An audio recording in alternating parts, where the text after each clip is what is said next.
You're exhausted, not from the work, not from the world, from the endless, silent war inside your own head, the constant solving, the perpetual fixing, the weight of carrying yourself through each day like a problem that never gets solved.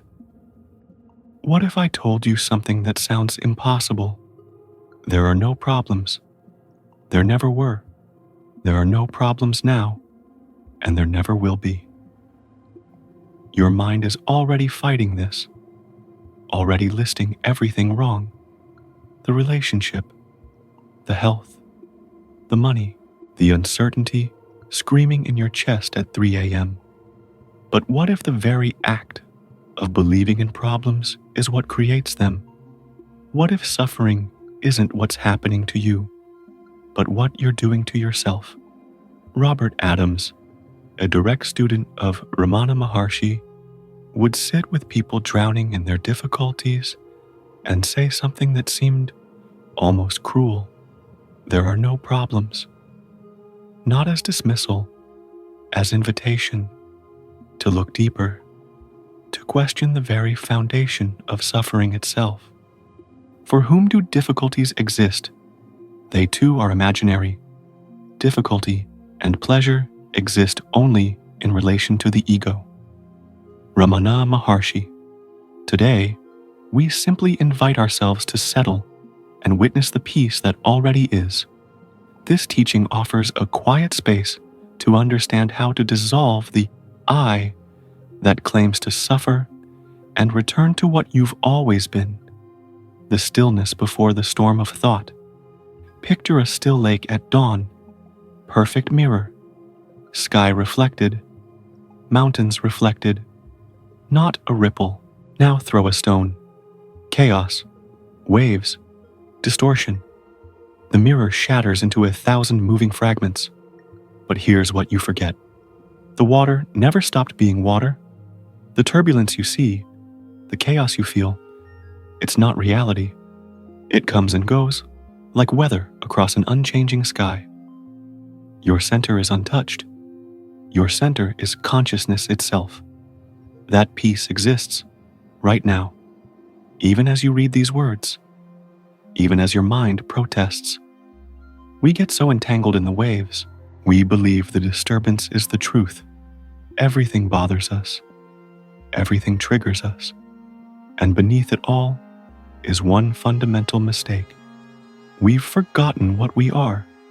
We think we're the body walking through the world, the mind solving problems, the person with a history and a future and 1,000 things to fix.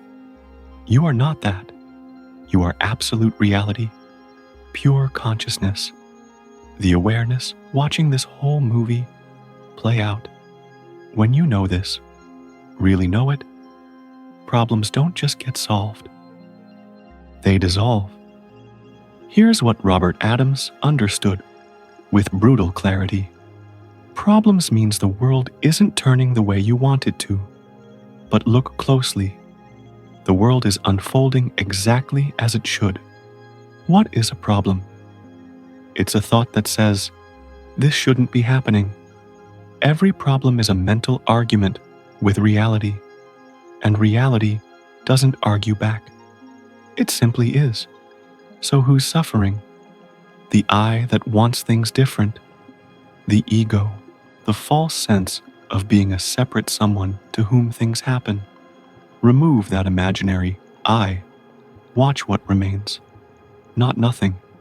Everything. Robert Adams would say this, and it cuts through everything.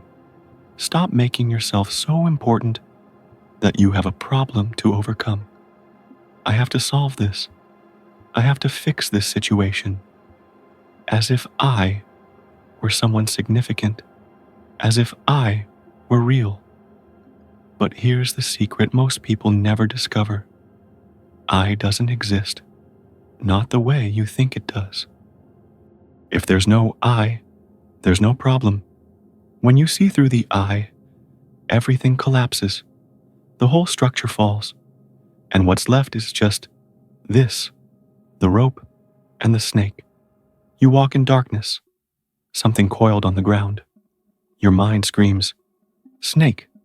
Your body floods with fear, heart racing, palms sweating.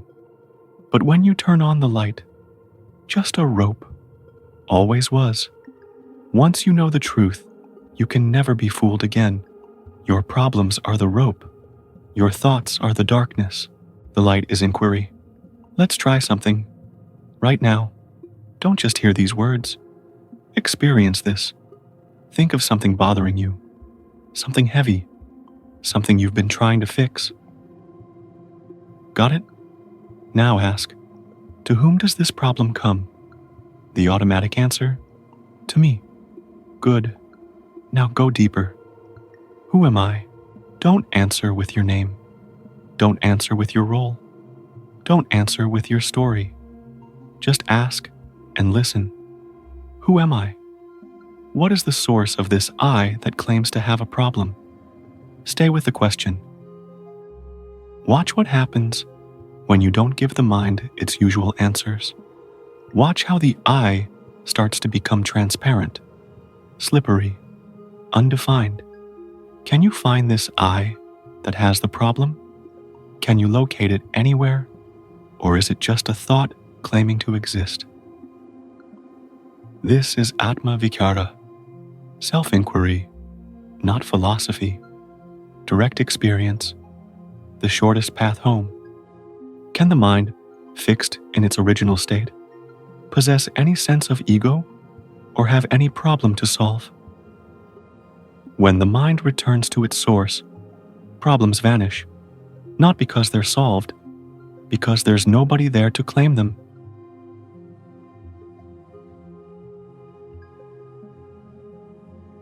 Still here? Good. That's silence. That's closer to the truth than anything words can say.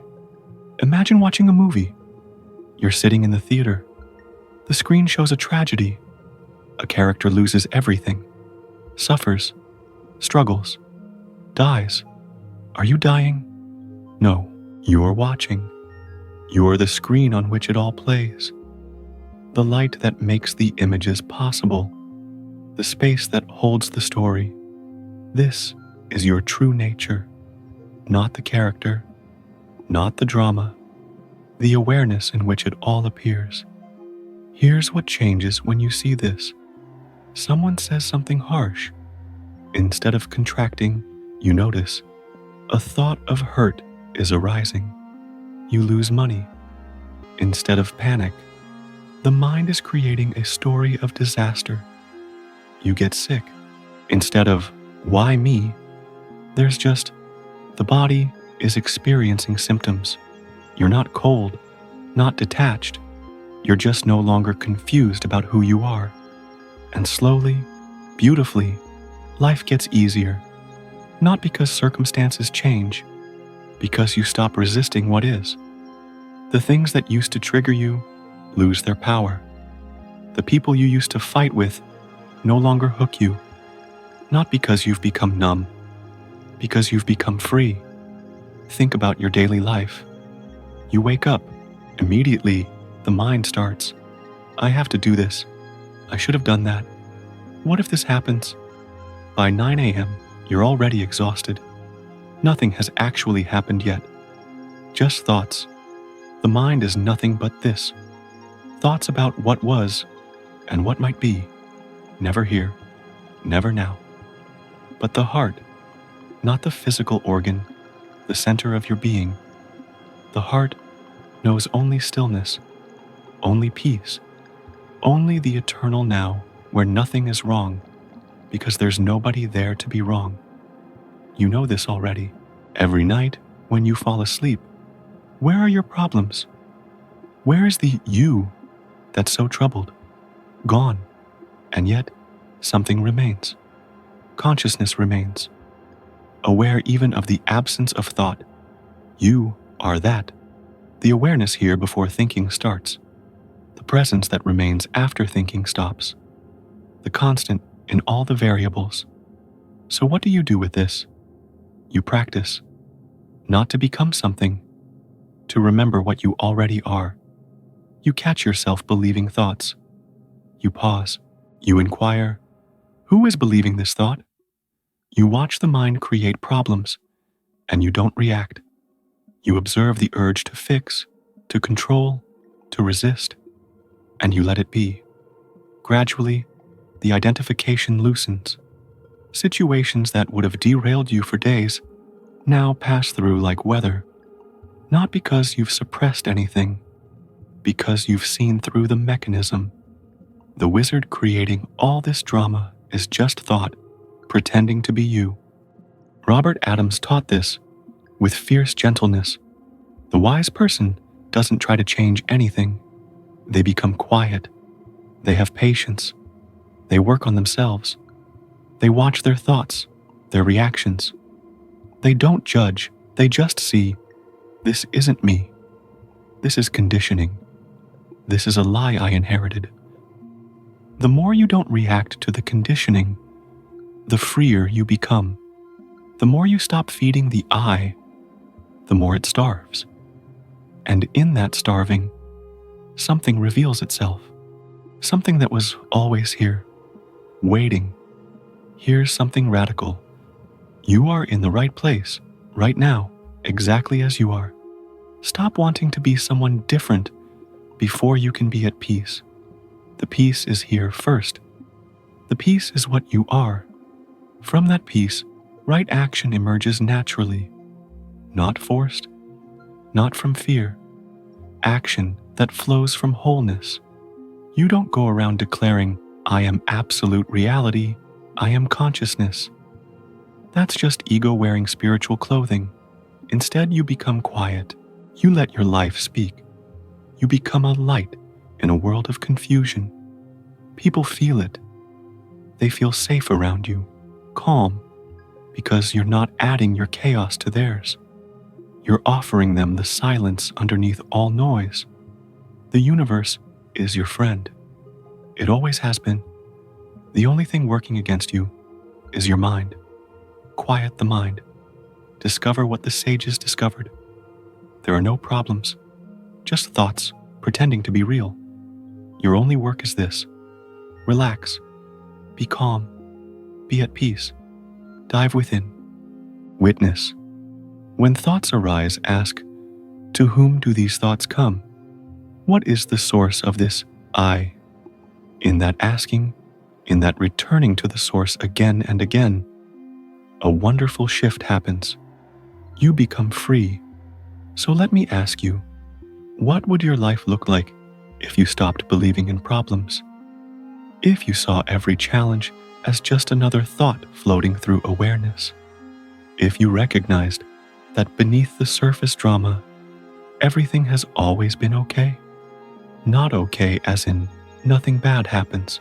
Okay as in there's no you separate from life for bad things to happen to.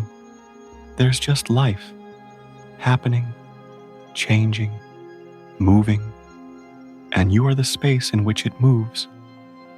Untouched, unlimited, free. Feel the space between these words. That space, that silence, that's home. That's what you are when you're not busy being the problem solver, the worried one, the one who has to figure it all out. You don't need to figure it out. You need to see through the illusion that there's anything to figure out. As Robert Adams would say, everything is taking care of itself. You are not the doer.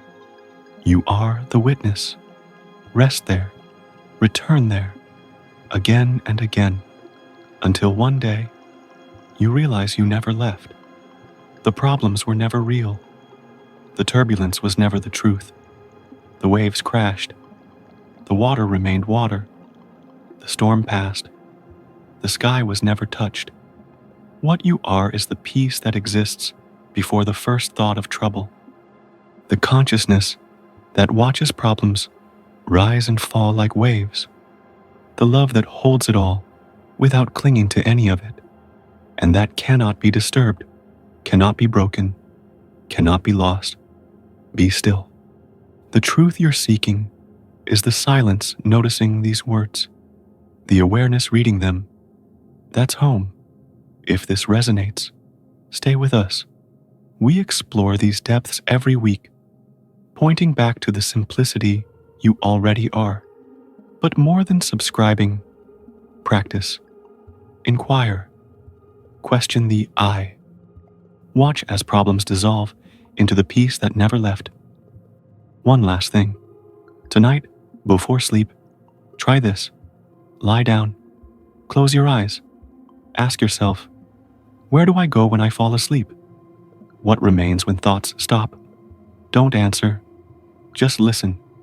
And in that listening, you might hear what Robert Adams heard, what Ramana knew, what every sage discovers.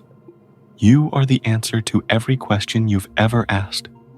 You are the peace you've been seeking. You are the home you've been trying to reach. And you've been here all along. Be free.